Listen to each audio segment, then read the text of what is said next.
Boa noite. Boa noite, gente. Começando mais uma live de domingo. Hoje nós teremos a participação especial do Dr. Rui Ribas, um médico, que fala a minha língua e que vai conversar um pouquinho comigo sobre modulação hormonal, essa linha de tratamento médico que hoje é muito polêmica, muito falada. E ele vai passar um pouquinho da experiência dele, a gente vai trocar um pouquinho de conversa em relação a isso. Mas a live de hoje eu dividi em 3 pedaços. Como sempre, como prometido, eu vou responder algumas perguntas dos alunos do MES. São perguntas que interessam a todas as pessoas que me assistem, que são dúvidas corriqueiras, na execução de técnicas de melhora de vida, como jejum, alimentação saudável, etc.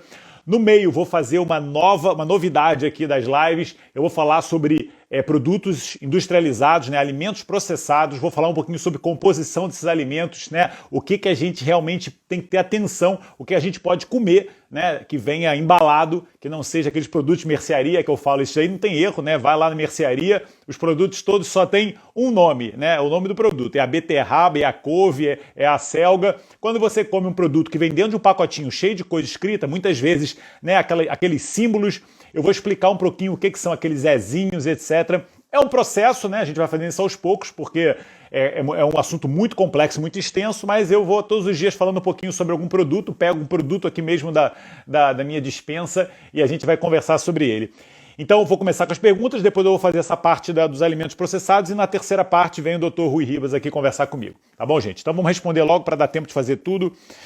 Então eu vou responder Isabel Costa Pinto, aluna do MES. Obrigado pela pergunta, Isabel. Obrigado pela confiança e participação no meu curso online. E a pergunta dela é a seguinte, está aqui a pergunta. Obrigado, doutor, por todo o ensinamento e acompanhamento. Tenho uma dúvida nos dias em que apenas faço uma refeição. Em que momento é conveniente tomar o suplemento? Ela coloca em parênteses, estou a tomar a L-carnitina. Bom, pergunta interessante, Não sabe se pode tomar o suplemento durante o jejum e etc. Para quem não sabe, L-carnitina é um suplemento nutricional muito utilizado por atletas de academias e pessoas que querem emagrecer, muitas vezes usam de uma forma errada. Até porque a L-carnitina tem muitos estudos que são duvidosos em relação ao papel dela no emagrecimento. Então eu vou explicar um pouquinho aqui sobre a L-carnitina para as pessoas entenderem. A L-carnitina é a forma levógera da carnitina, por isso tem esse nome, L-carnitina. E a carnitina é um aminoácido que a gente tem no nosso corpo, não é um aminoácido essencial, o nosso corpo sabe produzir L-carnitina a partir da metionina e da lisina, que são 2 aminoácidos essenciais. O corpo, nesse processo, precisa de enzimas que necessitam de vitamina B3, vitamina B6, ferro e magnésio. Mas a L-carnitina é assim. A gente também consegue buscar da alimentação, principalmente das carnes, Por isso que ela tem esse nome, carnitina. Ela foi primeiro evidenciada em carnes e realmente a melhor fonte de carnitina são as carnes. Para quem é vegetariano e vegano, os cogumelos também são uma fonte muito rica de L-carnitina. E normalmente, se uma pessoa é vegetariana ou vegana, come bastante cogumelos, ou então se ela come carne regularmente, normalmente não precisa da suplementação. Alguns meus alunos do MES, e no meu curso, inclusive eu falo sobre esse suplemento, por quê? Por estar praticando muitos horários de jejum, começar a introduzir esse hábito na vida, e porque muitas vezes, inclusive no MES, na fase inicial, eu retiro as carnes animais, a proteína animal, já que hoje é um veículo muito grande de inflamação intestinal e de alteração da nossa flora bacteriana. Então, numa fase inicial, eu faço como se fosse uma recuperação dessa flora intestinal e aí depois a gente introduz carne. Por quê? Eu acho que eu já falei isso em outras lives e as pessoas não sabem, mas é assim. Se você come carne o tempo todo, o seu corpo ele gera um processo inflamatório muito a partir de uma substância que a gente produz derivada da carne, chama-se ácido trimetilamino. E aí você inflama o seu intestino e aí você fica com o seu corpo desregulado. A partir do momento que você assume uma alimentação plant-based, e você repara sua flora intestinal, a sua mucosa intestinal, de vez em quando comer carne, eu acho que isso daí não é nada contraproducente, é totalmente compatível com uma vida saudável. Você não deve comer carne o tempo todo, é aquilo que eu falo, A gente tem que lembrar dos equilíbrios da vida. Você tem que ter a alimentação plant-based, que a base da sua alimentação sejam plantas, para você, com as fibras, alimentar as suas bactérias, porque lembra que o nosso corpo, gente, é meio-meio. É metade célula, metade bactéria. O nosso genoma bacteriano é muito maior que o nosso genoma celular. Então a gente tem que lembrar que a gente tem esses bichinhos que contribuem muito com a nossa saúde. E aqui eu podia ficar horas e horas e horas falando dos benefícios que a gente tem quando a gente tem uma bactéria, né, uma presença de bactérias saudáveis dentro do nosso corpo, tá? Inclusive para o emagrecimento. É um veículo que a gente tem muito, muito, muito eficaz para otimizar o emagrecimento, a saciedade, o equilíbrio do nosso corpo, é a partir das bactérias do nosso intestino. Não subestimem elas. Por quê? Quando a gente alimenta elas, elas ajudam, elas compensam a gente produzindo uma substância que são os ácidos graxos de cadeia curta, principalmente um chamado butirato. O butirato, ele pertence às cetonas. Quando a gente fala assim, tem que fazer dieta cetogênica, eu já ouvi que faz bem. Pois é, quando você tem um butirato no seu corpo, que é um ácido graxo de cadeia curta, esse ácido graxo, ele faz uma série de mecanismos de reparação do nosso corpo. Então o butirato, ele repara a mucosa intestinal, o butirato, ele é anti-inflamatório, o butirato, ele é saciogênico, ele vai lá no nosso cérebro, estimula a saciedade. Ele alimenta o nosso corpo a partir da transformação da fibra por gordura pelas nossas bactérias.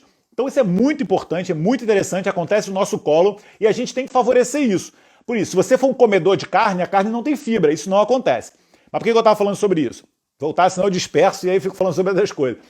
A carnitina, para quem come carne regularmente, ela é desnecessária a suplementação. Tá bem? Porque você não precisa ter excesso de carnitina. Lembre-se assim, não é porque você está dando mais carnitina que as suas vias de oxidação de gordura vão se otimizar. Voltando um pouquinho só para explicar. A carnitina, como eu falei, não é um aminoácido essencial e a principal função dela no nosso corpo é porque ela faz parte, ela é como se fosse o motorista de um caminhãozinho que pega a gordura e leva para dentro da mitocôndria para ser queimada. Entendeu? Então, imagina um caminhão que carrega madeira e vai levar a madeira toda para dentro de uma fábrica para ser incinerada, entendeu? Então vai lá, vai queimar a madeira. Quem leva essa madeira é um caminhão e que a carnitina seria o motorista. Esse caminhãozinho é uma enzima que chama-se carnitoína palmitoil aciltransferase 1 e 2, tá bem? Então, carnitina palmitoil aciltransferase 1 e 2. É um caminhão que leva gordura para fazer beta-oxidação, queimar a gordura, né? A oxidação dos ácidos graxos. Precisa desse caminhãozinho para dar dentro da mitocôndria, porque não entra, né? Chega o porteiro lá da fábrica, fala, opa, quem é você? Aí a carnitina mostra lá a identidade, você pode entrar. Então só entra se tiver carnitina. Agora, se você tiver muita carnitina, não quer dizer que vai entrar mais gordura. Isso tem um limite. E o limite é a quantidade de fornalhas que você tem para queimar essa gordura. Então, realmente, se você aumentar o número de mitocôndrias, você precisa de mais carnitina. Se você aumentar o trabalho da sua mitocôndria, você precisa de mais carnitina. Mas muitas vezes as pessoas não fazem essa parte de aumentar a fábrica, né, as fornalhas para queimar a madeira e ficam aumentando o caminhão. Não adianta, o caminhão é uma fábrica de madeira, pode trazer toneladas de madeira, mas se a fornalha não estiver acesa, a madeira volta. E aí você volta a estocar gordura.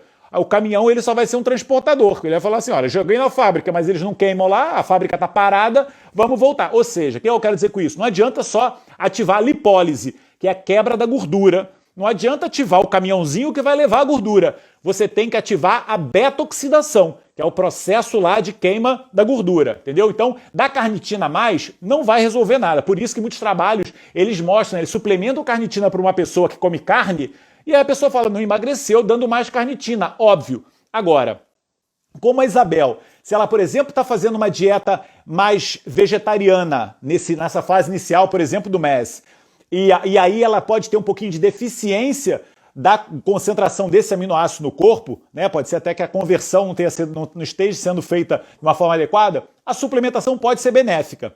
Agora, lembrar, aí ela me perguntou, mas que horas eu tomo então? O ideal de você tomar aminoácidos é na janela alimentar. Primeiro que a absorção vai ser melhor. E o segundo principal motivo é que os aminoácidos e as proteínas, de uma forma geral, né? Os aminoácidos é como se fosse a estrutura, né? É a estrutura da proteína, é o tijolinho que vai formar o muro. Eles têm a capacidade de estimular a insulina, eles são insulinogênicos.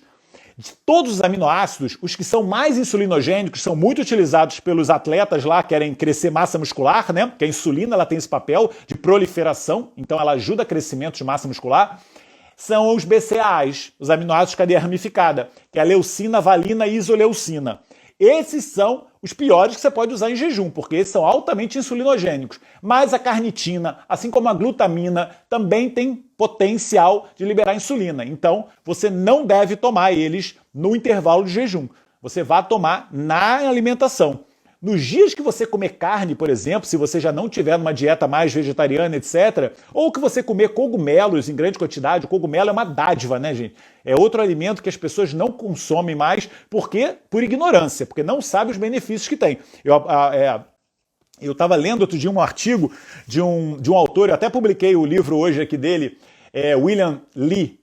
É um médico fantástico, sabe tudo de nutrigenômica, né? O poder dos alimentos para potencializar a nossa saúde. Ele fala muito dos cogumelos, né? Estava até explicando o livro dele que é muito importante você comer o troncozinho, né? O talozinho do cogumelo, que tem mais concentração de fitoquímicos anti-angiogênicos para prevenir cancros.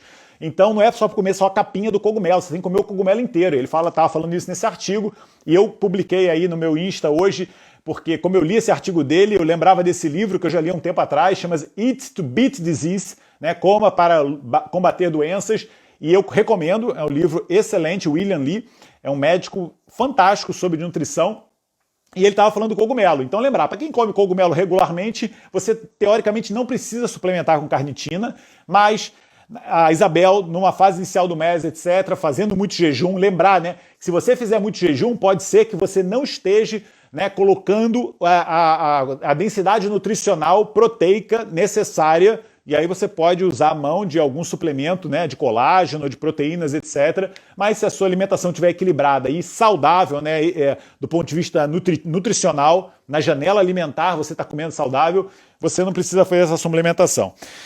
Então, é isso, entendeu, né, Isabel? Deve-se comer no momento da alimentação, não no jejum, porque isso vai interferir com o seu jejum, tá bom? Lembra que os aminoácidos são insulinogênicos. Deixa eu ver aqui a próxima pergunta, que eu estou abrindo aqui junto no computador. Está aqui. Próxima pergunta, Magali Felipe. Boa noite. No módulo do sono, você fala em dormir aproximadamente 8 horas. Normalmente durmo de 5 a 6 horas por noite nos melhores dias e acordo muito bem disposta. Já pratico as regras de higiene do sono que você fala há algum tempo e o melhor horário que é o melhor horário que tenho conseguido.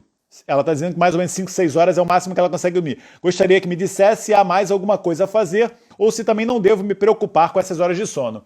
Então eu falo muito no MES, né, sobre a higiene do sono, os hábitos de sono, a qualidade do sono. Isto é fundamental no caso do MES, para o emagrecimento, mas principalmente para a nossa saúde. Gente, o momento que a gente mais perde peso é quando estamos dormindo. É o horário que a gente perde peso, é o momento que a gente está mais horas em jejum, né? Principalmente as pessoas que não fazem um jejum diurno, né? Aquelas pessoas que passam o dia inteiro a comer, elas nunca perdem peso durante o dia, porque o corpo vai estar no modo utilização de gordura, né? No modo feeds, né? No modo comendo, e você só consegue utilizar gordura armazenada se você estiver no modo não comendo, né? A gente tem o modo feed e o fast. Se você estiver no modo feed, comendo, o seu corpo ele tá armazenando comida, ele recebeu. Você precisa estar no modo fast, não comendo, para o corpo entender que tem que utilizar os estoques, né? Porque se está recebendo comida, ele não vai utilizar os estoques. Mais lógico que isso é impossível as pessoas entenderem. Por isso que comer de 3 em 3 horas não existe para quem quer emagrecer. Mas o comedor de 3 em 3 horas ainda pode aproveitar um pouquinho da janela que ele faz naturalmente jejum, né? Na hora de dormir. Se dorme bem, dorme 8 horas. No caso aqui da Magali, dorme 5 a 6 horas. Isso é mal? Depende. Tem muita gente que fisiologicamente tem um intervalo entre os sonos profundos e o sono REM mais curtos, né? Tem pessoas que podem demorar até 120 minutos para atingir um intervalo entre um sono e outro. Tem pessoas que levam 1/3 desse tempo. Então conseguem em 6 horas o sono reparador necessário para ativar todos os processos de limpeza do cérebro, né? De produção hormonal. Lembrar que os 2 hormônios que mais aumentam quando a gente dorme é o hormônio do crescimento e a melatonina, hormônios fundamentais para o nosso processo de saúde e emagrecimento, né? A melatonina é anti-inflamatória, altamente antioxidante. O hormônio do crescimento, gente, ele tem um papel fundamental na manutenção da nossa massa magra e na utilização de massa gorda. O IGF-1, chamado Insulin-like Growth Factor 1, que é um hormônio semelhante à insulina, né? Por isso que ele tem esse nome, Insulin-like Growth Factor. É um fator de crescimento semelhante à insulina que é produzido pelo fígado pelo estímulo do GH. Quando o hormônio do crescimento passa pelo fígado, produz o IGF-1. E o IGF-1, ele tem esse nome, Insulin-like Growth Factor, ele parece insulina na forma, porque o efeito dele é exatamente o contrário. Ele é um hormônio lipolítico. Ele poupa a proteína e utiliza a gordura. Ele pega a nossa. Ele protege a gordura, a proteína e utiliza a gordura armazenada. É tudo que a gente quer. Isso acontece no sono. A produção do hormônio de crescimento pode acontecer durante o dia, quando você faz jejum, e a liberação acontece quando você dorme. Então é importante você ter o sono profundo e reparador. Inclusive, o nome sono reparador vem disso, né? Pela capacidade reparadora do hormônio do crescimento, né? Que eles são fatores de crescimento que estimulam o nosso corpo na pele. O EGF, que é o Epidermal Growth Factor, é um fator de crescimento da pele. No cérebro, BDNF, que é o fator derivado neurotrópico do cérebro, então melhora a qualidade e a quantidade dos nossos neurônios. Então o hormônio de crescimento ele é fantástico. Para isso você tem que ter esse sono reparador. As horas não interessam, porque você pode ter um sono de qualidade em menos horas. Não importa a quantidade de sono, importa a qualidade. Então, Magali, do jeito que você falou, mas eu me sinto muito bem, eu tenho feito tudo certo, eu acredito que você esteja muito bem nesse aspecto e não precisa se estressar com isso. Mas lembrar, é fundamental a qualidade do sono. Diminuir o cortisol, né? Modular os hormônios, como eu falei, o hormônio do crescimento, a melatonina. Quando você dorme bem, as suas compulsões melhoram todas porque você regula neurotransmissores no cérebro. Ou seja, tudo de bom. Lembra, a nossa perda de peso acontece em mais de 70% pelo nosso metabolismo basal. Então a gente tem lá, ativa o metabolismo basal na hora que a gente está dormindo, principalmente. O nosso corpo está só ali no processo de reparação e etc. E isso consome energia, tá bem? E você estando em jejum, né? Porque você não comeu, principalmente se você não comeu logo antes de dormir, isso é fantástico para a saúde e para o emagrecimento. Tá bom, gente? Então, Magali, acredito que você esteja bem nisso e não precisa se preocupar, né? Eu vejo muita gente que tem mais horas de sono, mas às custas de um ansiolítico, né? Ou um hipnótico. E aí não é um sono reparador, né? Você está meio que sedado. E muitas vezes, se você for olhar suas ondas de sono, você está sempre em ondas de sono superficiais, que você não atinge essa liberação hormonal correta, né? Então isso é muito melhor a Magali, que dorme profundo, naturalmente, e em menos horas, mas o que importa, como tudo na vida, não é a quantidade, é a qualidade, tá bem? A última perguntinha de hoje, né, para a gente conseguir fazer tudo, daqui a pouco eu vou chamar lá o Dr. Rui Ribas. Helena Almeida, aluna do MES também, ela fez uma pergunta muito interessante e é importante, né, eu dar essa resposta publicamente, porque com certeza é a pergunta de muita gente também. Então é assim, Helena Almeida, obrigado pela pergunta. Bom dia, doutor Rodrigo. Fiz na semana passada as primeiras análises depois de ter entrado no MES em julho de 2020. Ela entrou numa turma há quase um ano atrás. Recebi hoje os resultados e fiquei muito triste. Só o colesterol é que está muito melhor. E os triglicerídeos também. Melhorou o colesterol e os triglicerídeos. Transaminases, TGO e TGP e a gama-GT estão mais altas. A ferritina e a hemoglobina estão baixas, o que não é nada habitual em mim. Tenho comido muitos verdes, cozidos e crus, leguminosas, enfim, tenho feito a alimentação recomendada por você. O que poderá estar a correr mal? Função tireoide dentro do normal. Comecei também a dormir mal e pouco. Mantenho o meu peso, 47 quilos, né? Não sei sua altura, mas me parece que você deve estar até magra. Muito obrigado pela atenção, que me pode dispensar. Então, assim, Helena, não sei se você perdeu bastante peso, né? Ou se você já era magra e está fazendo o MES como um hábito de saúde, né? Que eu acho que é até muito mais do que um método de emagrecimento, é um método de saúde. Mas é muito interessante a sua pergunta por vários aspectos. Primeiro, para de ficar olhando a análise, porque isso daí compete ao médico. Eu, infelizmente, não posso ver a análise de todos os pacientes, dos alunos que estão no MES, que são quase 1000, e eu não tenho possibilidade de ver todo mundo. O MES não se destina a isso, porque é pela impossibilidade de tempo mesmo, porque eu tinha muita vontade de poder falar isso, que eu vou falar para você, explicar para todas as pessoas. Mas é assim, você não fica olhando a análise, tá bem? Porque as análises, elas são muito difíceis de ser analisadas. Análise, para quem não sabe, no Brasil, são os exames de sangue também. Aqui em Portugal chama-se análises. Mas são os exames de sangue. Até médicos muitas vezes se confundem com a avaliação, é triste, mas é verdade, das análises. Primeiro, por quê? Uma coisa que é muito importante todas as pessoas perceberem que estão assistindo aqui para parar de fazer isso. Os intervalos de referência do laboratório que você vê na lateral não tem nada a ver com normalidade. Pelo amor de Deus, aquilo é normalidade estatística, aquilo é a média da população que fez aquele exame. Muitos exames hoje, como a população está adoecida, aqueles intervalos são absurdos. Né? Por exemplo, a insulina. O intervalo de referência da insulina no laboratório é 3 a 25.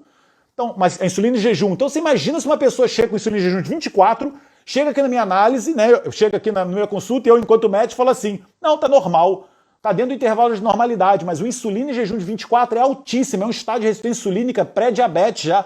Então, ou seja, aqueles índices de referência não podem ser avaliados como normalidade. E a maioria das pessoas, né, comuns, não sabe exatamente interpretar a análise no contexto em que ela deve ser interpretada. A análise ela é muito superficial e aí incorre nesses erros que a Helena aqui ficou triste por ter os resultados que ela se manifestou. Então vamos destrinchar aqui o seu texto. Primeiro, então já entendeu a coisa do intervalo de referência, tá bem? Você provavelmente olhou aqueles intervalos de referência e isso daí não é normalidade clínica, né? Com a normalidade fisiológica da pessoa. Tudo ali é normalidade estatística, não tem nada a ver com normalidade clínica. Mas você falou, ali o colesterol e os triglicerídeos estavam bem. Normalmente é o que acontece. Numa alimentação correta, você diminui colesterol, normaliza o colesterol, porque você desinflama seu corpo, o fígado diminui a produção de colesterol, porque ele muitas vezes faz isso como um mecanismo de ajuda, né, de reparação do corpo. Por o fato de você modular os seus hormônios, né, melhorar os hormônios tiroidianos, como você falou aqui, que os hormônios tiroidianos também, melhorar alguns hormônios esteroides, etc., diminui a necessidade do fígado de tentar ajudar, né, porque se a sua tireoide está suprimida, a clivagem do colesterol para a produção dos hormônios esteroides, ela tá alterada. Então, quando você desinflama seu corpo, a sua tireoide ela desbloqueia e você começa a ter melhora do perfil de colesterol. Os triglicerídeos, assim como o ácido úrico, são muitas alterações que ocorrem nos comedores compulsivos. É o excesso de alimentação hoje, né? Como eu estava falando na live outro dia com a Ana, hoje existem 30% mais obesos do que desnutridos no mundo. As pessoas estão comendo demais, é o tempo todo o seu corpo recebendo comida. Então você fica com metabólitos aumentados, como o ácido úrico, aí não sabe por que tem a tensão alta, né? Porque eu falei isso também na live. O ácido úrico ele inibe uma enzima chamada oxonitrosintase, que é uma enzima que faz vasodilatação. Então você com ácido úrico alto vai ter pressão arterial, então, vai ter hipertensão arterial, então é tirar esse excesso de comida do seu corpo.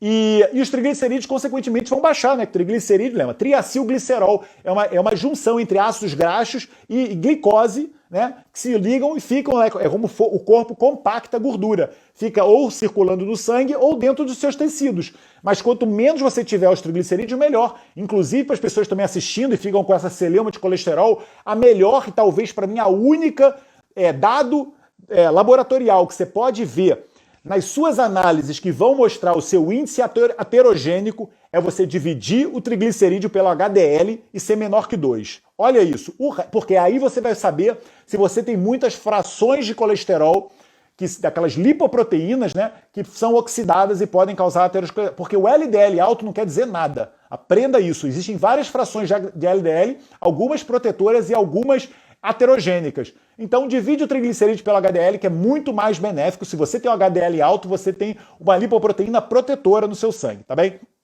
Então, mas você falou que esses estavam bem, ponto. As transaminases e o gama-GT são marcadores de atividade e oxidação hepática. É o seu fígado incomodado. E eles aumentaram, foi a coisa que você aqui mais referiu no seu exame. Eles aumentaram uma vez que você começou uma alimentação, né, fazendo jejum, etc. Isto é muito comum. Esse aumento de ação, de metabolização hepática, porque você está 47 quilos, eu não sei se de repente você perdeu 5, sei lá, 10 quilos, né, nessa alimentação. A nossa gordura, ela armazena muito toxinas. Então, quando você começa a liberar gordura para ser utilizada como fonte de energia, aquela toxina tem que ser metabolizada. Então, se você não teve nenhuma alteração, não começou a ingerir álcool, né? Não está comendo processados, não tem nenhuma outra fonte de toxinas no seu corpo, provavelmente é a sua toxina que está sendo liberada e está sendo metabolizada pelo fígado. E isto pode causar um aumento temporário de marcadores hepáticos. Para vocês terem uma noção, existe uma clínica na Califórnia de um médico chamado Dr. Alan Goldhammer. É uma clínica que faz muitos tratamentos com jejum, inclusive jejuns prolongados. E essa clínica, ela contraindica, né, se você for lá na clínica querendo fazer o tratamento de jejum prolongado, se você tem problema hepático ou problema renal, é uma das primeiras contraindicações absolutas. Não pode fazer jejum prolongado. Por quê? Porque ele sabe que uma pessoa que vai fazer jejum, ela vai começar a metabolizar muita gordura, vai ter eliminação de toxinas e da própria gordura que vai precisar ser metabolizada pelo fígado e eliminada pelo rim. Então, se você tem um problema hepático ou renal, você não vai conseguir fazer isso. Então, já era uma contraindicação. Se você, Helena, tinha a função hepática e renal ótima, perfeito. Se você não tem uma função renal e hepática 100%, você tem que até ser acompanhada melhor ou então diminuir o intervalo de jejum, porque isso é uma outra coisa que pode estar acontecer. Quando você começou a falar para mim, comecei também a dormir mal e pouco, a gente tem que lembrar sempre de uma coisa. Sabe quando porque as pessoas me perguntam, doutor, quantas horas eu faço de jejum? Essa pergunta é a coisa mais vaga que possa existir na face da Terra, porque isso depende. O jejum não é receita de bolo, o jejum é para cada pessoa. Cada um sabe o quanto está se sentindo bem. Você sabe disso. Então, quando você está praticando o jejum e você está se sentindo bem, provavelmente aquele hábito está ótimo. Se você começou a se sentir mal, opa, percebe o que está acontecendo. Por que você pode estar fazendo jejum a mais, você pode estar fazendo jejum exagerado, né? Muitos dias o mesmo jejum, mas isso é muito individual. Eu, por exemplo, durante a semana faço jejum de 24 horas todos os dias. Mas por quê? Porque eu, Dr. Rodrigo Ayub, me sinto bem não comendo no intervalo em que eu trabalho, porque eu tenho muita energia, não fico com sono e meu corpo lida bem com isso. Mas se eu começasse a notar que durante a semana eu começava a dormir mal, a primeira coisa que eu ia lá, eu falei, opa, será que esse jejum não está sendo exagerado? Se eu começasse a me sentir com frio, se eu começasse a me sentir cansado durante o dia, coisa que eu nunca me sinto, eu ia falar, opa, será que esse jejum de 24 horas diário não está sendo demais agora, nessa fase que eu estou muito estressado por um problema pessoal, ou então que eu estou treinando mais do que o normal porque eu vou fazer uma competição? Isso daí, gente, é muito adaptável. Você tem que adaptar a sua vida. Não existe uma resposta para isso, que as pessoas me perguntam. Eu não sei. Eu posso dar várias possibilidades, várias formas que você pode executar e também as formas como você deve se sentir. Mas isso, entendeu? O jejum, ele é bom, o que é bom para você, como você se sente. Como você começou a dormir mal, reveja o que está acontecendo. Você falou que estava com a higiene do sono, etc, etc. Ah, não, quem falou higiene do sono foi a Magali, né? Você só falou disso. Então tem que ter atenção ao tempo de jejum que você está fazendo. E a outra coisa que é muito importante, que você falou, que a minha ferritina e hemoglobina baixaram um pouco. Pronto, aí o que acontece? Se você está fazendo jejum e está fazendo alimentação MES, principalmente a alimentação inicial, né, você está aí um ano depois, mas tem muitos pacientes que começam a fazer uma dieta mais vegetariana, cortando as carnes animais e se sentem muito bem. Eu tenho centenas de relatos, inclusive aqui em casa, né? A Suzana, ela hoje é vegetariana, ela não come mais carnes, porque foi uma mudança na vida dela, na qualidade do sono, na ansiedade, etc, etc. E ela não quer voltar ao que ela tinha antes. Mas o que acontece?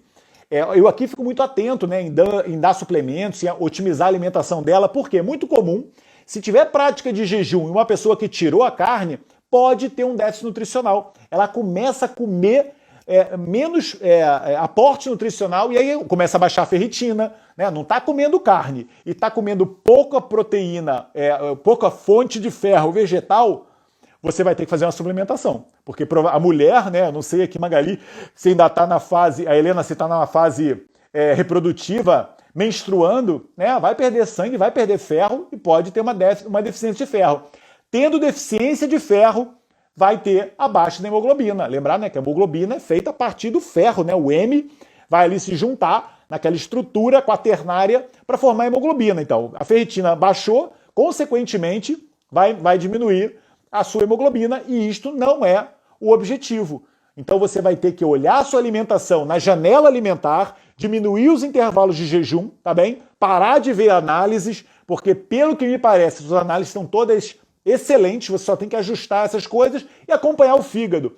Você pode usar, tanto as análises assim, reparadores hepáticos no intervalo de jejum, por exemplo, aqueles chás de cardomariano, chá de alcachofra, chá de silimarina e também detox, estratégia de detox, como aquele kit detox que inclusive eu falo no MES, né, o kit detox da Rio, gosto muito, né, aqueles 3 frasquinhos homeopáticos que você mistura e faz, aquilo dali é um detox do corpo fantástico, eu recomendo todas as pessoas fazerem pelo menos 2 vezes por ano, mas com Nux Vomica, que é um homeopático fantástico para detoxicação hepática, e você deve usar isso também regularmente, porque provavelmente você deve ter aí uma intoxicação latente que agora o seu corpo está se limpando. Tá bem, Helena? Então, acredito que eu falei tudo, cuidado com os exageros, olhe muito a sua ingesta de carnes, se você não come, né, atenção à sua ingestão, né, do ferro vegetal, né, as formas que você tem mais para absorver, por exemplo, eu sempre como feijão, eu tomo suco de limão junto, né, porque a gente sabe que o limão, ele ajuda a absorção, né, a vitamina C ajuda a absorção do ferro, então é muito importante você ter atenção ao seu ácido clorídrico, se você está digerindo bem, né, as proteínas para serem absorvidas, né, etc. E comer quantidades satisfatórias, né? Porque, por exemplo, se você faz um jejum de 24 horas como eu faço, depois no final do dia você come, né, uma folhinha de alface com tomate, infelizmente não vai ter. Olha, rapidinho agora, antes que o Dr. Rui brigue comigo, vou só falar da composição de alimentação. Ó, recebi aqui em casa, vou tapar aqui, ó. Suzana foi comprar um noodle de arroz e aí passou pelo meu crivo de análises de produtos, né, alimentícios. Ingrediente, pronto, não tem glúten, né? Então coloca um grandão aqui, sem glúten. E aí as pessoas acham, não tem glúten, é saudável, vou comer, posso me entupir desse macarrão aqui. E não é assim, né? A intolerância a glúten é um dos fatores negativos, né, de você utilizar um produto industrializado. Mas, composição, arroz 91%, pronto. Espessante é 1404. Aí começa assim, o que raios é 1404? Pode ser um espessante, né, benigno, natural, ou pode ser um espessante químico carcinogênico, né, que cause cancro. Tem que saber o que é 1404, porque não tem aqui o nome desse espessante. Então você vai estudar, se quiser comer isso daqui, abre o Google e coloque espessante 1404 e vai descobrir que é amido modificado, ou também é chamado amido oxidado. Na verdade é um polissacarídeo natural, só que transformado, né, para dar o aumento de volume. Né? Eles fazem muito isso na indústria, que é para aumentar o volume e ficar mais barato o produto. Né? Você aumenta o volume de uma forma artificial e o produto fica mais barato. É grave ter isso? Não. É benéfico? Não. Não é nada. Aumenta, inclusive, os carboidratos da composição. Mas as coisas que vocês têm que olhar sempre também é a composição, o informe nutricional. Então você vê o informe nutricional desse noodle aqui, né? Carboidratos, 77 gramas em cada 100 gramas, ou seja, 77% são carboidratos. Regra número 1, inclusive, que eu falo muito no MES. O que você tem que saber? Se for comer carboidrato, olhe os antídotos. O principal antídoto de carboidrato chama-se fibra. Não deve comer carboidrato com a fibra muito baixa, porque esse açúcar vai ser absorvido rapidamente. Um segundo veículo seria proteínas e gorduras. Tendo proteína e gordura, o carboidrato também a absorção vai ser lentificada. Nesse noodle aqui, 77% de carboidratos, ou seja, a grande maioria, com fibra, 1 grama. Ou seja, tem 1% de gordura, de fibra, para 77 gramas de carboidrato. Gente, para quem quer emagrecer, esse noodle, embora sem glúten, é um veneno. Você nunca vai conseguir emagrecer. Vou só dar um exemplo. Eu tenho aqui, ó, isso aqui eu como direto. Tava aqui do lado na minha, não vou botar propaganda, semente de abóbora. Adoro semente de abóbora. É claro que não dá para uma refeição, mas para as pessoas terem uma noção da diferença. Os ingredientes da semente de abóbora, nada, semente de abóbora. Não tem mais nenhum aditivo. A composição nutricional, hidrato de carbono, 12 gramas. Então tem 12 gramas em cada 100, né? Muito menos do que o noodle, que tinha 77. Quantidade de fibras, 11 gramas. Ou seja, das 12 gramas de carboidrato, 11 são fibras. 11 gramas são para alimentar suas bactérias. Ou seja, é um alimento zero carboidrato. Zero carboidrato. A única coisa que esse daqui tem é gorduras e proteínas. Quantidade de proteína, 21 gramas para cada 100 gramas. Gente, isso aqui é mais que muito batido de whey protein aí, cheio de conservantes e químicos. Tá bem? Então, 1 ou 2 punhadinhos de semente de abóbora que você come todos os dias, tirando as centenas de nutrientes que eu não vou ter tempo de falar aqui, né? Principalmente o zinco, que é excelente para homem, a quantidade de proteína com zero carboidratos é insubstituível. Mas só para dar um exemplo aqui. Voltando aqui o nosso noodle de açúcares, né? de glicose. Que é uma coisa importante também saber. No caso aqui, é um noodle de arroz. Então ele não tem açúcar, ele tem glicose, né? Na forma de amido. Então você vê, hidrato de carbono 77 com 2 gramas de açúcar. Nesse ponto é positivo, a maioria não é açúcar, né? Com aquela maldita frutose, a principal fonte é glicose, né? É a partir do amido, e isso é menos mal. Mas só continuando a composição. Então, além do amido oxidado, né? O espessante é 1404, normalmente 1400, os 400 são sempre espessantes. Tem sal, tem um emulgente, né? Que é é um emulsificante, que é E322.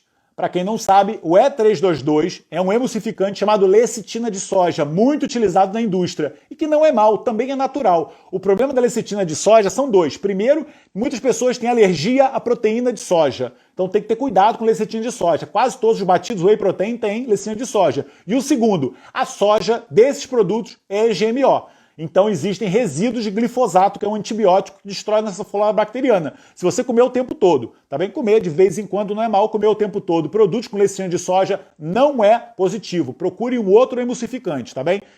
Essa coisinha aqui tem emulsificante lecitina de soja. E por último, carboximetilcelulose.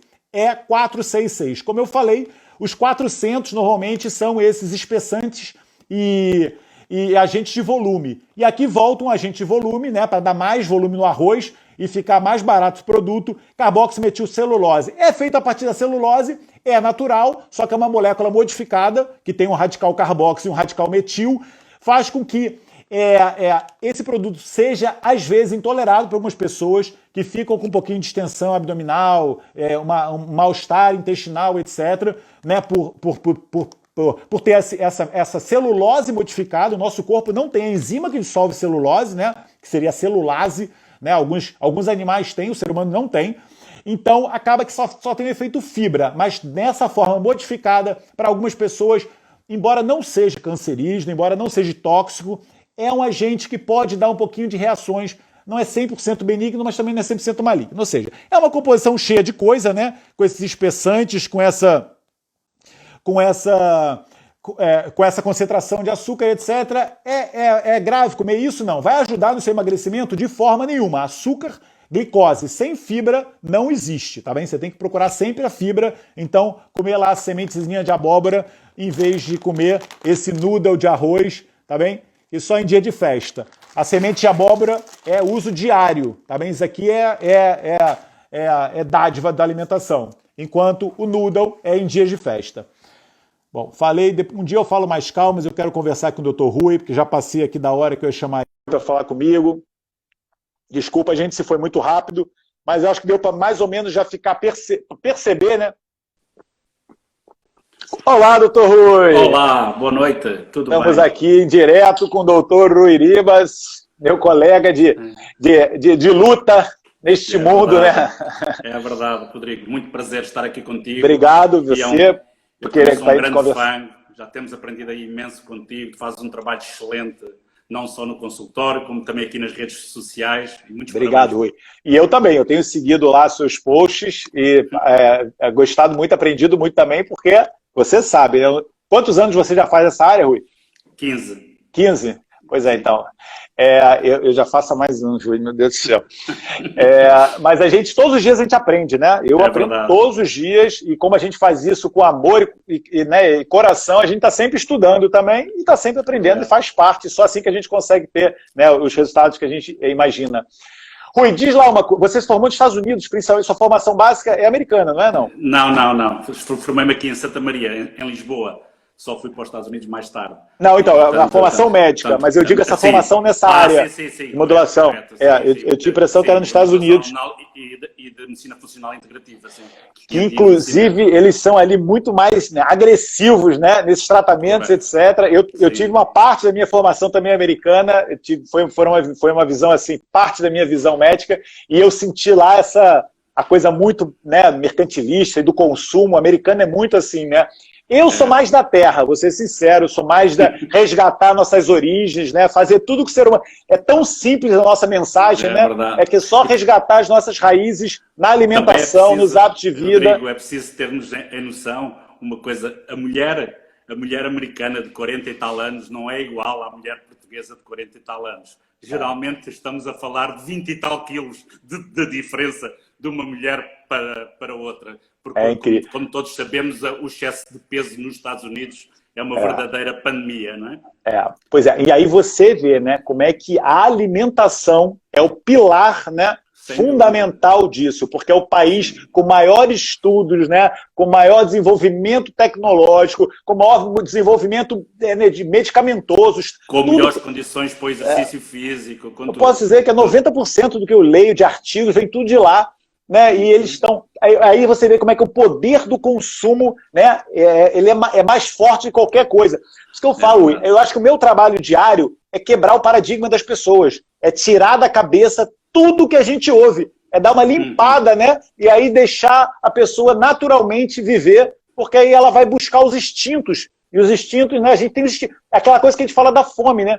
Por que a pessoa tem que comer quando não está com fome? Porque estipulou que meio-dia todo mundo tem que almoçar. Sim. Porque é que se tem que comer de 3 em 3 horas? Nossa Quem inventou Senhora! essa desgraça? Será que foi a indústria para vender comida? Será? Não sei, né? Como é que os nossos antepassados comiam de 3 em 3 horas? Quando?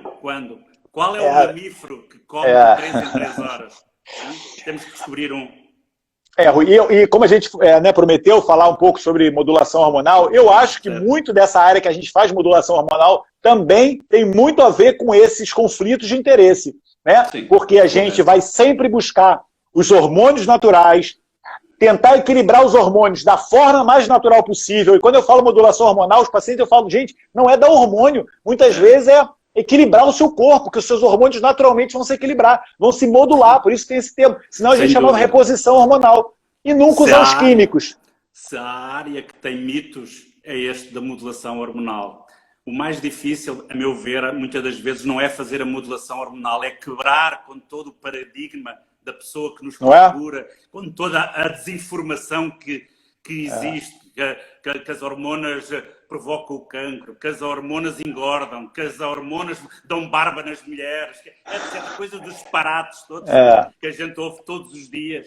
Exatamente. Na verdade, essa é a parte mais complicada do resto. Porque a partir do momento que as mulheres fazem a modulação hormonal, já se passa ao contrário. Em cada 100 mulheres que a gente faz, 1, 2 quer acabar com a modulação hormonal, contam-se pelos dedos de uma mão, depois de terem os benefícios da modulação hormonal. Né? Então, eu sei que o Rui também tem o horário, graças a Deus, bastante preenchido por ser um excelente profissional, etc. O que me acontece muitas vezes, meus pacientes falam, doutor, eu não estou conseguindo marcar consulta, o que eu faço? Porque daqui a pouco vão acabar meus tratamentos, e ela fica assim, desesperada, assim, medo de voltar aos sintomas que tinham antigamente, que achavam que eram, né, sintomas inexoráveis da idade. Né? Você, né, que era normal, que era natural a mulher ter que sofrer.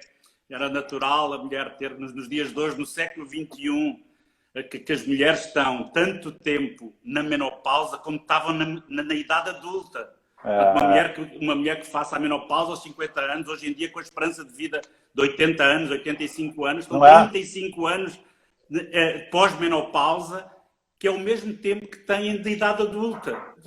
Não faz sentido. A pessoa, não faz sentido. É uma coisa, hoje em dia, ter uma menopausa sem modulação hormonal tem que ser uma coisa rara só para aquelas que não têm contraindicações para o uso da modulação hormonal, que felizmente são muito poucas, ao contrário daquilo que as pessoas pensam que são.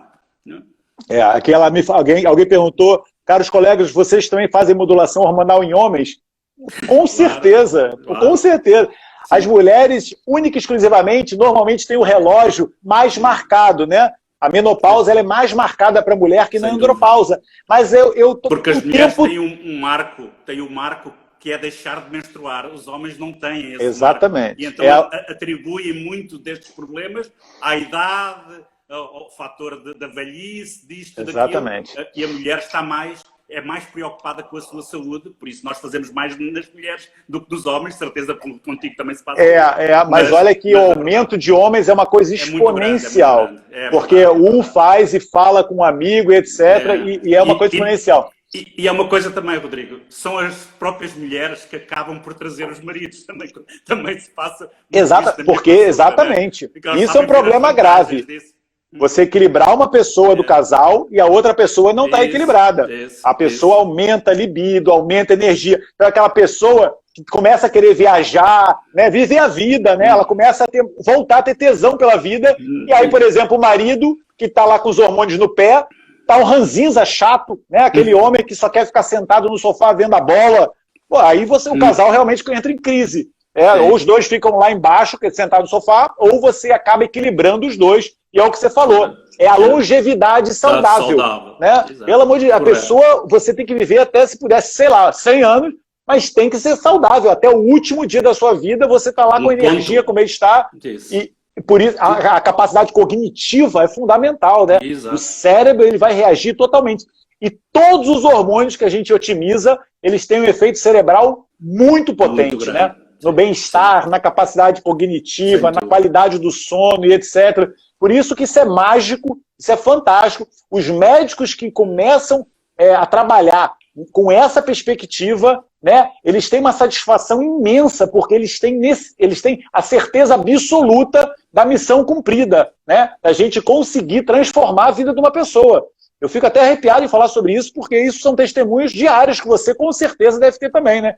Pessoas que ficavam buscando curas com remédios, né? Medicações que deixavam elas cada vez piores, e quando você começa a equilibrar aquela pessoa do ponto de vista hormonal Rodrigo, são muitos testemunhos dos próprios maridos dizer a minha mulher, desde que faz modulação hormonal, é outra mulher, não é a mesma mulher quando não fazia modulação hormonal. E por esse comportamento todo que a progesterona, o estradiol tem a nível cerebral, que na verdade faz a mulher ter, quando está no período pré-menopausa, com todas as alterações do humor, a agressividade, a falta de memória, e tudo isso traz um conjunto de problemas no casal, problemas na família, que na verdade, quando nós voltamos a repor o estradiol, a progesterona, a mulher fica muito mais calma, dorme muito melhor, portanto tem toda uma autoestima completamente diferente, e todo este processo traz umas vantagens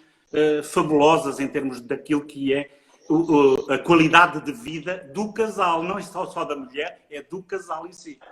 Então, a Quilap Ferreira, não sei quem perguntou o que seria modulação hormonal, mas só explicar. É um termo que a gente usa para tentar diferenciar do que sempre foi feito, chamado reposição hormonal, em que a mulher chegava com calores no consultório e o médico passava um estrogênio sintético para melhorar os calores, e isso não é equilibrar os hormônios de uma pessoa. Quando a gente fala em modulação hormonal, e tanto eu quanto o Dr. Rui, o que a gente faz? A gente recebe um paciente, conversa com ele, examina ele da cabeça aos pés, pede todos os hormônios possíveis que a gente consegue equilibrar, e aí depois a gente equilibra o corpo dela. Não é um tratamento sintomático de nada, mas é um tratamento holístico. A gente fala como se fosse uma orquestra. Você não pode olhar para um instrumento e querer consertar aquele instrumento. Você olha como se fosse toda a orquestra, né, para ela tocar toda no mesmo som, no mesmo tom. E é uma visão, né, holística da pessoa, diferente, visando a melhora da qualidade de vida do ponto de vista mais fisiológico possível.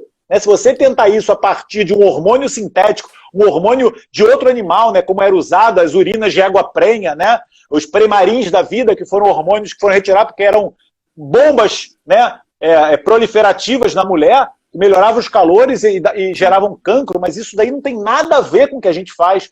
Muito pelo contrário, a gente otimiza as vias. Rodrigo, ter uma noção que é isto. A terapia hormonal é a cereja no topo do bolo. Mas exatamente. O bolo é o sono, regular o sono, o exercício exatamente, físico, a alimentação. Exatamente. E, portanto, as pessoas não podem só querer tomar com um comprimido e resolver tudo o que é... Não, primeiro tem que ter um estilo de vida saudável, comer como deve ser, fazer exercício físico, controlar o sono, controlar o stress, que nos dias de hoje é um grande problema.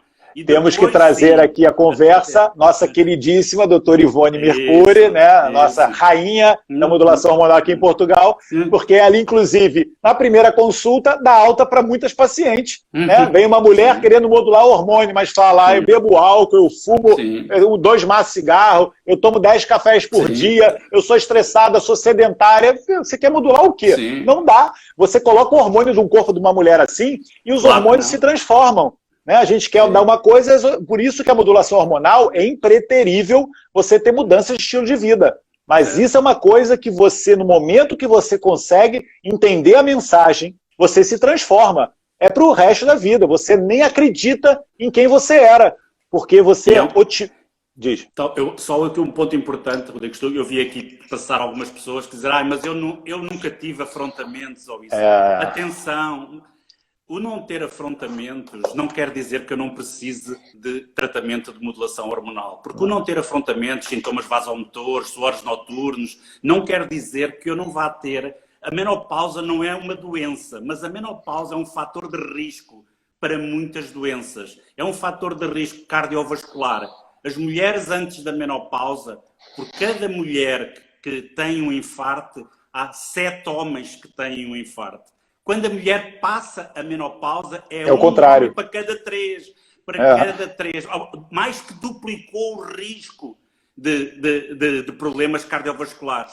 E porquê? Porque o estradiol tem um efeito muito benéfico nos vasos. O estradiol aumenta a elasticidade dos vasos. E então a mulher, quando tem um stress, quando tem um exercício, quando pratica, vem um maior fluxo de sangue, porque o coração tem que bater mais, e os seus vasos aumentam de tamanho e deixam passar o sangue facilmente. Por isso a mulher não tem muitos problemas cardíacos, ao contrário do homem. Quando ela perde esta capacidade, perde um estradiol, que faz o óxido nítrico e que faz, na verdade, fazer este efeito de vasodilatação, ela começa a ter os mesmos problemas que, na verdade, os homens já têm antes dos 50 anos, e por isso nós temos tantos episódios de infartos nessa altura. E é importante as pessoas perceberem que o não ter sintomatologia vasomotora não quer dizer que a sua menopausa é boa, que não tenho problemas nenhuns. Não, eu posso não ter sintomatologia nenhuma, mas ao fazer modulação hormonal eu estou a prevenir problemas cardiovasculares, estou a prevenir o meu osso, porque a mulher, quando entra na menopausa, não fazendo a modulação hormonal, ela vai ter perda de ósseo, vai ter maior risco de ter osteoporose. E, portanto, quando eu faço essa nova modulação hormonal, quando eu reponho os valores de progesterona, de estradiol, eu volto a fazer com que não haja essa perca óssea. E é preciso pensar que as mulheres morrem muito. De quê? De fraturas ósseas, de embolias pós-fraturas do fémur. É muito frequente. Tem uma mortalidade de cerca de 50%. E isto é muito importante, esta prevenção que estamos a fazer. Porque a mulher já tem uma esperança de vida superior à do homem nos dias de hoje, 3, 4 anos superiores. Se tirarmos estes 2 fatores de risco que estamos a falar, que são os principais fatores de risco para a mulher, nós vamos dar uma qualidade de vida à mulher completamente diferente. Alguém aqui de uma página chamada Comida do Bem, eu vejo que participa muito e faz perguntas inteligentes, parabéns aí, e só o nome Comida do Bem deve ser um site excelente que eu quero seguir. E ela perguntou, mas por que todos os médicos não falam sobre isso? Infelizmente, a medicina tradicional, ocidental, a convencional, né, a alopática, ela é muito curativa, né?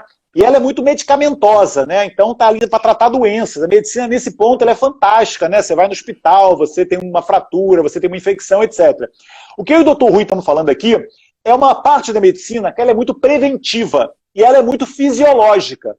Você fazer uma medicina preventiva e fisiológica é uma visão da medicina que não requer indústria farmacêutica, porque na grande maioria das vezes o remédio ele é um sintomático. Então a gente busca as causas do problema, o porquê do problema. E para isso você não precisa dar remédio. Você equilibra o corpo, nutricionalmente falando, modulando as suas enzimas, do ponto de vista hormonal e com os hábitos de vida. E isso, infelizmente, gera um conflito de interesse com a indústria que quer vender remédios. Entendeu? E que muitas vezes, né, o médico acaba sendo formatado por isso. Então não é que seja uma coisa está certa, outra coisa está errada. É a visão. Mas eu, na minha prática, eu uso a medicina alopática. É um pilar da minha medicina. Mas eu também uso a medicina ortomolecular, né, que é a minha base de formação. Eu uso a medicina ayurvédica, em muitos casos, né? A gente vive num mundo estressado, em que os princípios da medicina ayurvédica são muito interessantes, com os adaptógenos, né? Com os equilíbrios dos nossos meridianos, etc. Sim. Mas eu não sou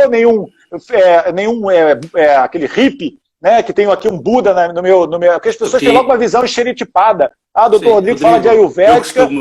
Eu costumo dizer que não há medicinas boas e más. Há conhecimento. E quando as pessoas, eu costumo dizer, o conhecimento liberta. O conhecimento, quando nós temos conhecimento, seja de que área for, seja do que na verdade estamos a fazer, e saber o que é que na verdade se está a fazer. Por isso é que eu digo a todas as mulheres que querem fazer modulação hormonal, modulação hormonal é bem feita? Ótimo. Por quem?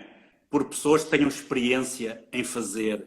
Por pessoas que estejam habituadas a fazer isso todos os dias. Não é uma pessoa que faz uma modulação hormonal de ano a ano, tem uma paciente que faz de ano a ano, que não está habituada a ter os problemas que possam ocorrer, a tratar essas situações, como alterar, como fazer.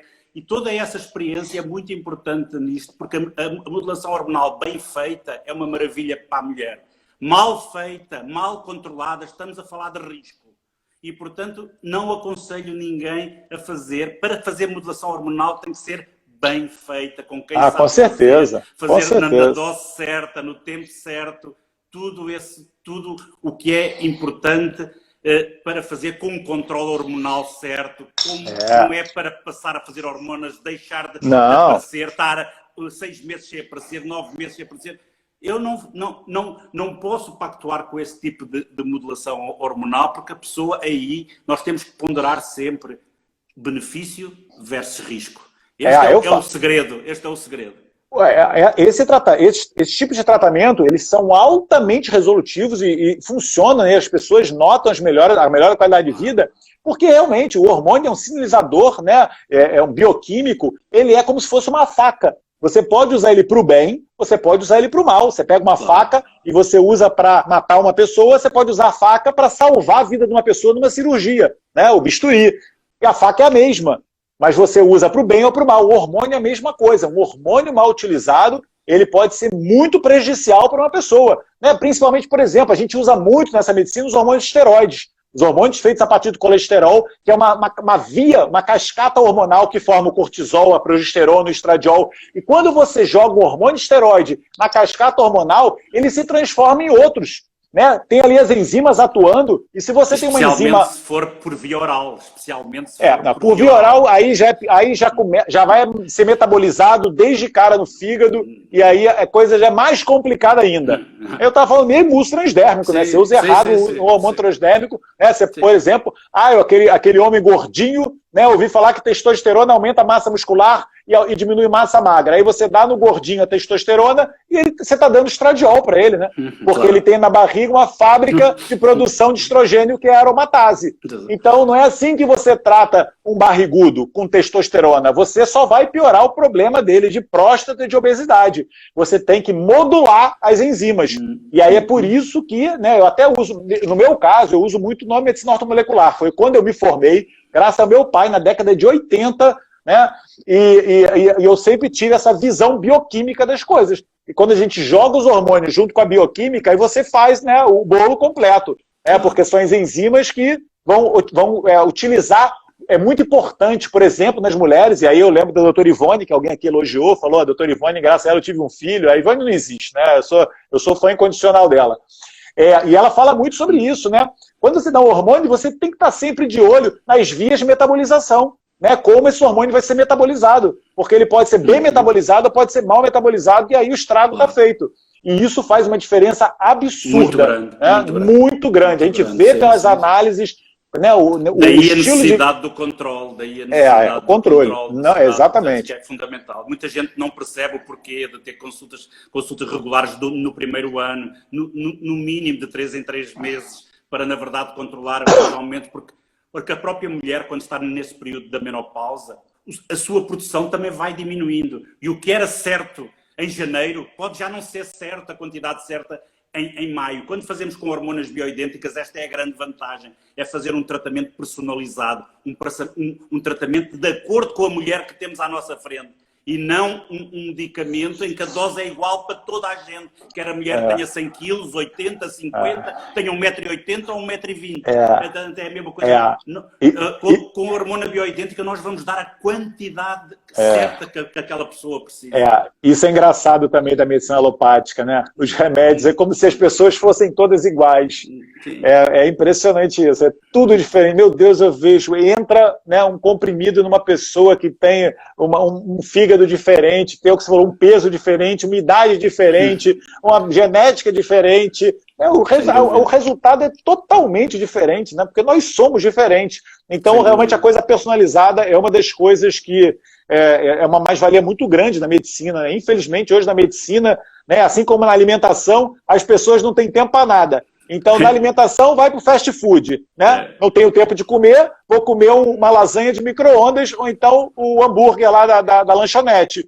E daí na medicina é a mesma coisa, né? O médico não tem tempo, então ele tem que fazer a consulta de 15 minutos, não tem como saber, né, personalizar a pessoa. Vai dar logo um remédio, que é como se fosse um carimbo, né? Que é igual para todo mundo, e aí pronto, e vai o paciente. É óbvio que isso vai dar errado. É óbvio que vai dar errado. Um ponto estava aí de uma pergunta que eu, entretanto, vi passar e que aproveito para responder. O quê? Que tinha a ver com a janela de oportunidade de fazer a modulação hormonal, o tempo, quando é que pode fazer e quando é que não pode.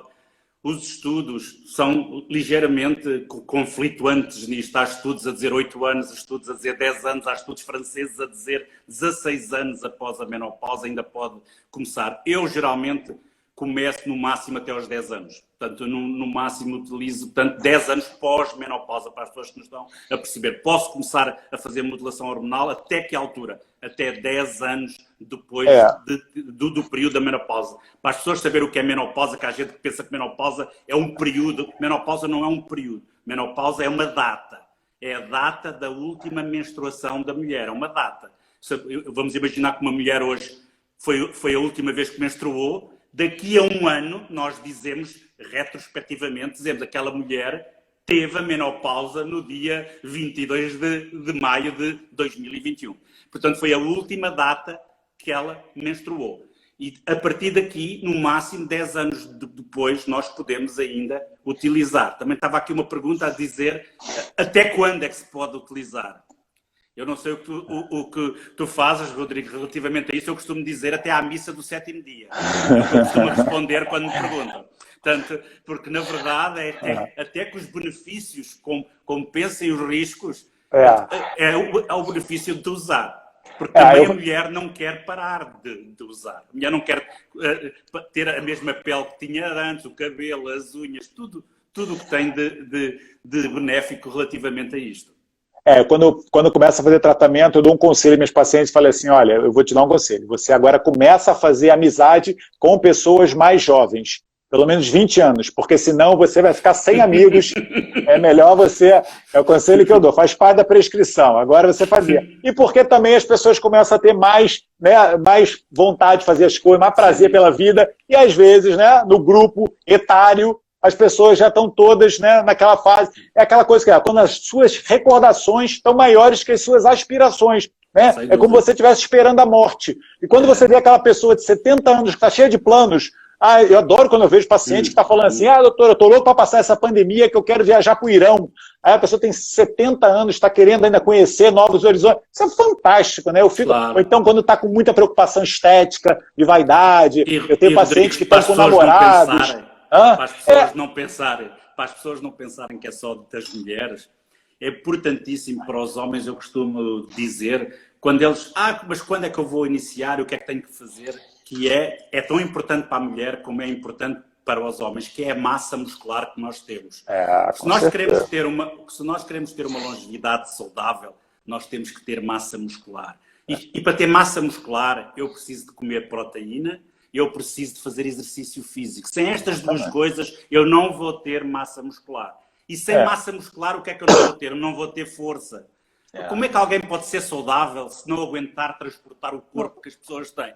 Não vai ter autonomia, né? Do que é que vale a pena ter 80 anos se eu tiver que ser empurrado numa cadeira de rodas para ir a qualquer lado para ver o meu neto?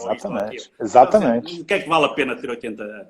Meu avô morreu com 96 anos, autônomo, morava sozinho. Ele nunca quis ir para a casa da minha mãe. Todos os dias de manhã ele fazia atividade física, fez até o último dia, quando ele foi para o hospital, porque ele teve uma queda, uma fratura, e aí faleceu.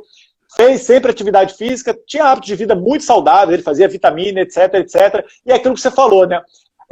A atividade física é o principal fator que vai te dar estrutura muscular para você sustentar o seu corpo pro resto da sua vida. Não tem mais nada que possa fazer isso. Os hormônios não fazem isso. Porque se você não sinalizar para o seu hormônio o objetivo daquele tratamento, ele vai para outro lugar. Entendeu? Então, se você dá hormônios protetores do músculo, mas você é um sedentário, o hormônio fala assim, para que eu vou aumentar a massa muscular dessa pessoa que fica aqui deitada no sofá?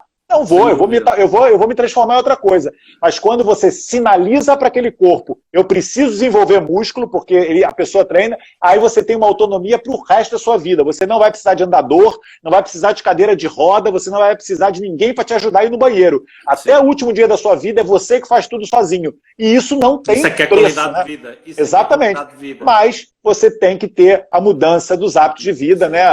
O entendimento da alimentação. Muito importante.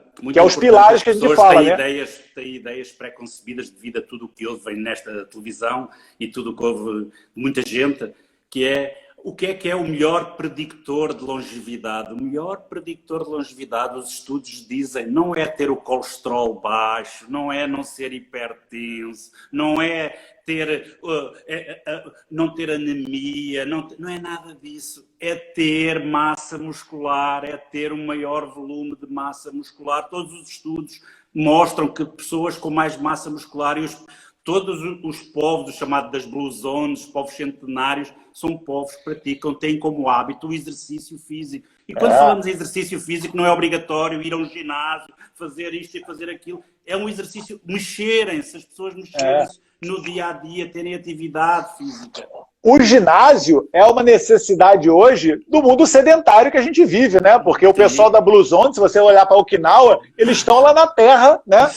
Tratando a terra. E você vê aqueles velhinhos centenários mesmo, cheios de força, etc., porque fazem exatamente tudo que a gente está falando. É uma alimentação saudável, com atividade física, com aterramento, com o convívio social. Esse livro, para quem não leu, que ele falou, chama-se The Blue Zones. É um livro de um jornalista chamado Dan Buettner. E esse livro é fantástico. Ele fala sobre as zonas do mundo onde tem as pessoas mais longevas e tenta correlacionar os hábitos que essas pessoas têm para tentar achar uma linha, né, que ligue esses povos todos. E ele conseguiu achar uma linha e ele fala sobre isso, atividade física, convivência, né, o convívio social, convívio fundamental. Com os amigos, Exatamente, por isso que eu estou falando para ter amigos mais novos. Ter objetivos de vida, que eu falei. Ikigai, o que as pessoas chamam do Ikigai. As aspirações. Ter objetivos, as aspirações, ter objetivo de vida, ter necessidades, ter relacionamento com outras pessoas, ter objetivos em conjunto com outros. Isso é muito importante, tudo isso, as pessoas terem noção do que é na verdade, ter saúde e o que é que vale a pena investir, não aos 80, é começar desde novo. Porque quando as mulheres me perguntam, doutor Ribas, eu para fazer a minha modulação hormonal, quando é que eu devo aparecer na consulta? Eu costumo dizer, se quer ter uma menopausa saudável, comece a tratar dela aos 12, 13, 14 anos, fazendo exercício físico. Portanto, começando a preparar a sua massa muscular, começando a ter bons hábitos de vida, começando a dormir bem, que é tão importante. São os pilares que a gente fala tanto, né? Portanto, isso é importantíssimo, a pessoa começar logo, antes ainda do período da menopausa, e antes de lá chegar a essa menopausa, já ter esses hábitos de vida já sustentados, porque depois vai ter uma menopausa muito mais fácil, vai ser muito mais fácil a regulação do seu próprio corpo e tudo, e a sintomatologia também. É exatamente isso, Rui. Olha, parabéns aí pelo seu trabalho. Eu que agradeço. Obrigado também pela participação na live. A gente depois pode combinar, fazer outras vezes. Sim. Porque... Vamos fazer uma agora brevemente. Penso que as pessoas vão gostar novamente e nós vamos fazer uma no meu Instagram, aí talvez sobre o MES, que eu também gosto tanto. Tá bem. Obrigado, Luizão. Okay? Olha, parabéns pela sua missão, bom trabalho. Bom gente, obrigado. Boa semana a todo mundo. Beijão, gente. Obrigado, Rui, por tudo. Obrigado. Tchau, gente. Bom final de semana para todo mundo. Bom resto de final de semana e boa semana. Tchau. Obrigado. Até a próxima.